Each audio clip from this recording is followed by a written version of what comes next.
Hi అండి, అందరికీ నమస్కారం అండి. ఫ్రెండ్స్, ఇప్పుడు అందిన వార్త. ఇక రాష్ట్రంలో ఘోర రోడ్డు ప్రమాదం, 5గురు పోలీసులు కన్నుమూత అంటూ ఇప్పుడిప్పుడే మనకు ఒక బ్రేకింగ్ న్యూస్ అప్డేట్ అయితే రావడం జరిగిందండి.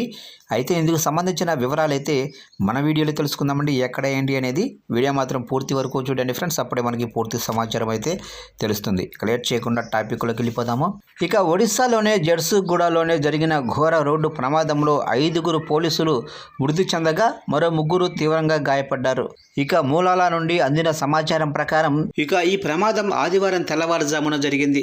సరిగ్గా జర్సుగూడ సదర్ పోలీస్ స్టేషన్ ముందు పోలీసు పీసీఆర్ వ్యాను అంటే బొలోరో వాహనాన్ని వేగంగా వస్తున్న ఐచర్ అంటే మినీ ట్రక్ ఢీకొనడంతో ఈ ప్రమాదం జరిగింది. వేగంగా ఢీకొనడం వల్ల పోలీసు వాహనం ముక్కలైందని ప్రత్యక్ష సాక్షులు తెలిపారు. ఈ ప్రమాదంలో 5గురు పోలీసులు అక్కడికక్కడే మృతి చెందారు. ఇక సమాచారం అందుకున్న వెంటనే స్థానిక పోలీసులు ఉన్నతాధికారులు సంఘటనా స్థలానికి చేరుకున్నారు.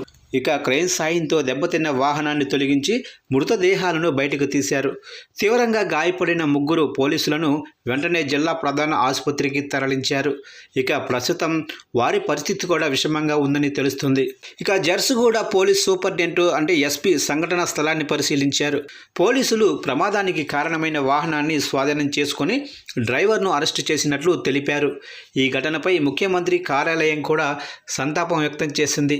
ప్రమాదానికి గల కారణాలపై సమగ్ర విచారణ కూడా జరుపుతున్నారు.